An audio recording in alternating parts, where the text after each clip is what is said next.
Third chapter, the inner war. Another thing we have to understand is the function of our mind, especially in the game of pleasure and pain. The game of pleasure and pain takes a major role in our daily life. Suppose I meet with a heavy financial loss in my business. It gives me a great mental agony. Someone in my family gets an incurable disease. It causes me a great mental agony. The reasons for my mental agony may be different, but the mental agony is the same. The cause may be different, but the mental experience is the same. Suppose I regain my property that I had lost. It gives me a great mental pleasure. Somebody appreciates my work. It gives me a great mental pleasure. In the same way, if my family member gets cured of the incurable disease, it causes a great mental pleasure. The reasons for my mental pleasure is different, but the mental pleasure is one and the same. The unpleasant situation causes agony to us. The pleasant situation causes pleasure in our mind. It is natural. Our mind is so arranged to produce such kind of feelings. If anybody gets pleasure on the loss of one's properties, it is abnormal. It is normal only if he becomes sad. So, an average person will have the same feeling of pleasure and pain in a given situation. That is the normal function of the mind. Suppose someone has lost all his properties and there is no chance to regain it. He cannot rectify the situation. The situation causes him great mental agony. He suffers a lot with his mental agony. He cannot get any relief from his mental agony. The mental agony is also painful. What can he do with his mental agony? It is the nature of mind to produce mental agony. Everybody will have the same agony if put to that situation. It is the nature of the situation and it is the nature of the mind. There is no doubt about it. But are we prepared to accept the nature of our mind? Even though it is the nature of our mind, we cannot accept the pain of our mind. We want relief from our pain. We want mental peace. Otherwise, we would become mad. Our subconscious mind, as we have already seen, is the cause of our experiences. When we are put to a situation, our subconscious mind responds according to the situation. All such responses produced by our subconscious mind are expressed as conscious experience. So, what we experience as our mental agony is the expression made by our subconscious mind. Our subconscious mind is our mental structure. So, we cannot but produce the experiences according to the nature of our subconscious mind. We cannot directly control our subconscious mind. So, the expression from our subconscious mind is automatic. We cannot order what kind of feelings and experiences it should produce. It will act according to the circumstances it faces. Our conscious desires and longings will not be heard by the subconscious mind. Subconscious mind is not within the reach of our conscious mind. We may have unpleasant feeling upon our agony produced by our subconscious mind. Our conscious unpleasant feeling will not reach the subconscious mind. We may try to control the function of the subconscious mind, but we cannot control it. The conscious mind has only a very limited power over the subconscious mind. For example, we are put in an unpleasant situation. We get angry with someone else. Our anger is the expression of our subconscious mind, so we become angry with someone else. Even though we feel angry with that person, we will be unable to express our anger upon him if he is our superior officer. So we cannot show our anger outwardly. Though we are angry with him, we control our anger within ourselves. We can reduce our conscious expression to a certain extent, but the conscious mind cannot have any control over the subconscious mind. It cannot order the subconscious mind not to produce anger. It will not hear the voice of the conscious mind. It will produce anger in the given situation. But our conscious mind will not accept the truth. It always tries to control the subconscious mind. Our conscious mind is willing to lead a perfect life. We want to be a perfect human being. We want perfection in every aspect of our life. So, we want to shape ourselves in accordance with our theory about perfection. We want perfection in our words and deeds.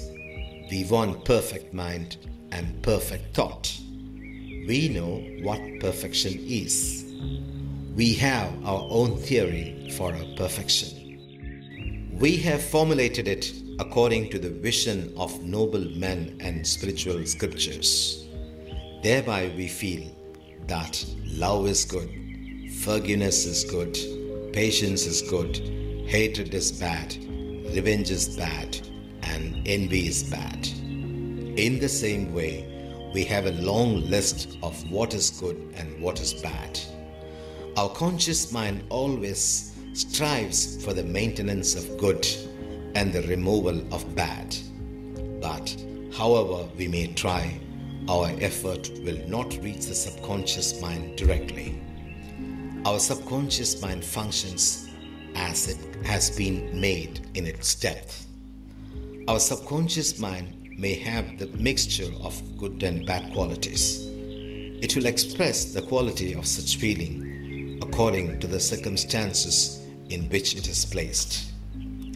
Our subconscious mind has no theory of perfection of its own.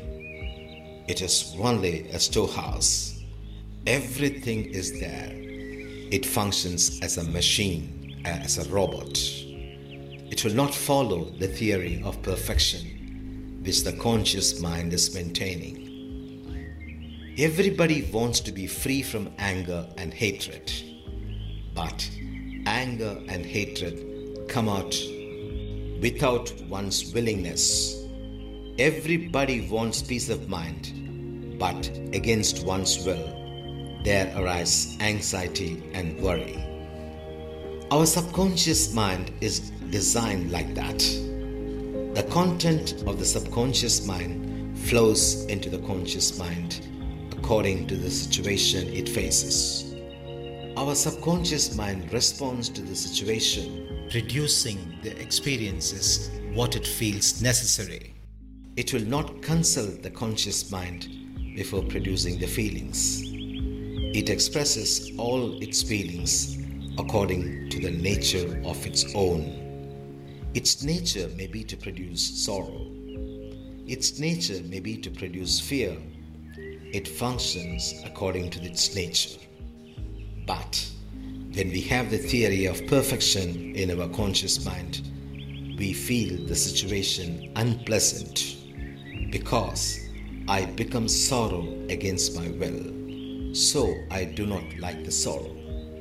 So I am against my own feelings. So the conscious mind is always in war with the subconscious mind. The subconscious mind produces something and the conscious mind wants to alter it. The struggle becomes a routine affair. What is one to do in this situation? I am angry upon the negligent act of my neighbor. I think, according to my theory, that anger is bad. I do not want to have anger even at the wrongdoings of others. If the neighbor, for example, asks forgiveness for his negligent act, we are at once free from our anger. When the situation changes, the feeling produced by our subconscious mind also changes. But is it possible for us to change the situation every time so that we can be free of our bad feelings? Is it right if one says, I am a good natured man, if the situation is favorable? Don't think I am behaving bad. I would behave like a gentleman if the situation is acceptable. Is it right if one says like this? But this is the normal way of our life in the world. Our question is different. Can we be perfect at all times even if the situation does not change? The situations will be of various kinds. We cannot arrange them in accordance with our will. Each and every situation will arise out of the happenings of a chain of events. We cannot shape it according to our will. We can take control over certain things, but most of the things are beyond our reach and control.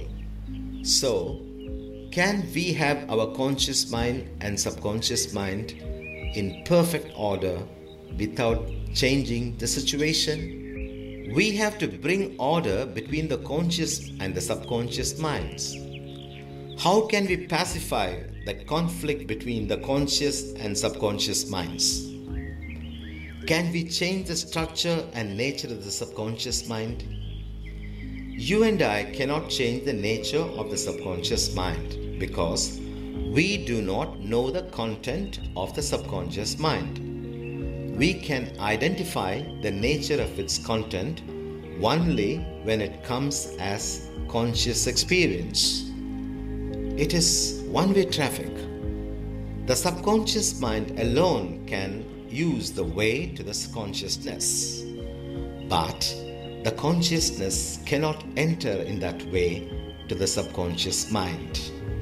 So, we cannot change the nature of our subconscious mind.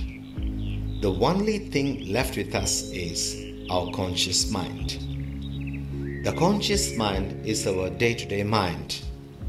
We can consciously think out the problem and our situation. We ourselves are consciousness. We are nothing but consciousness. Consciousness is ourselves and we ourselves are consciousness. So, we can think for ourselves and act for ourselves. We do our daily activities with the help of our conscious mind. In other words, the conscious mind does the daily activities. Even from a schoolboy to a greatest scientist, all do their work with a conscious mind. The functional mind is the conscious mind. It does everything in the world.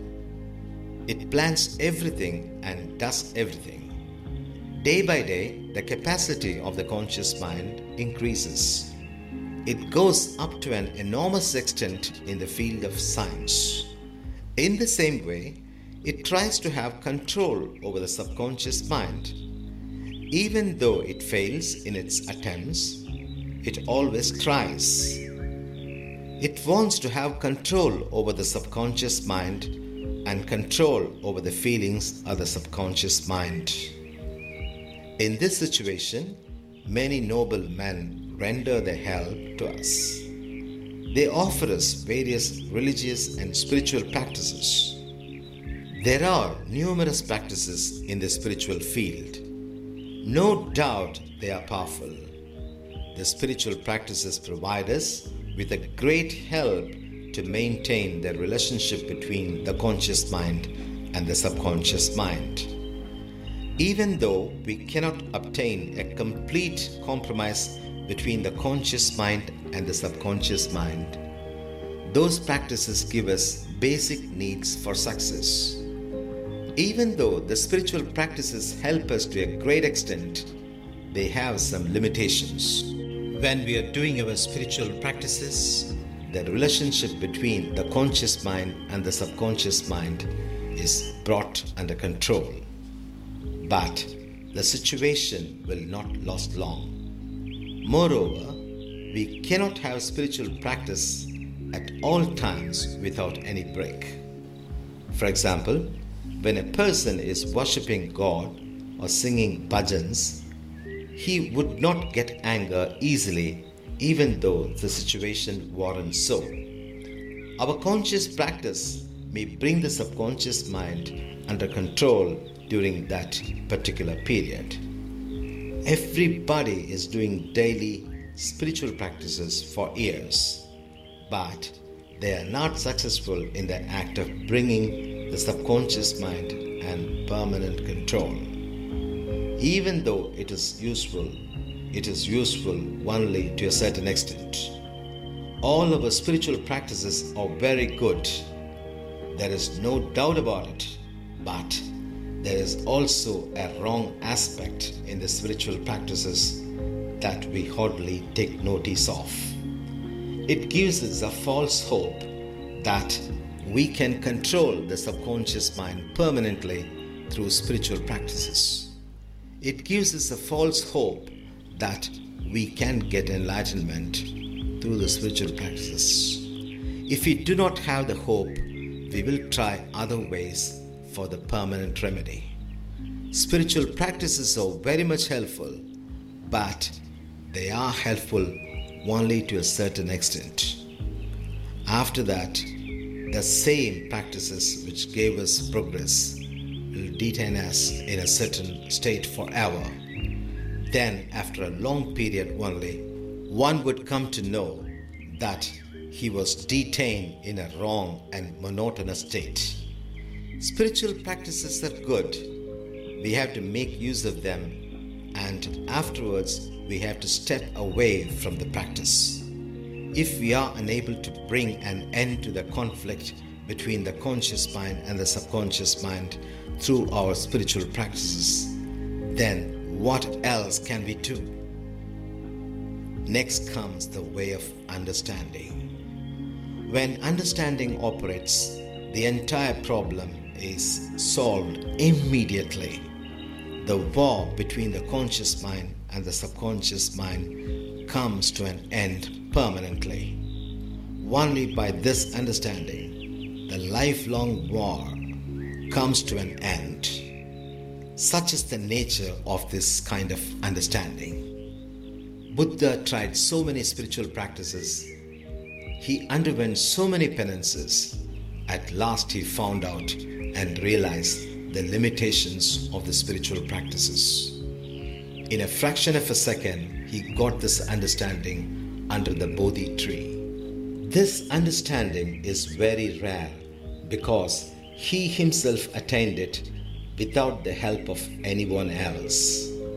But it is very simple if one is also simple, open and honest in one's approach to what enlightenment is.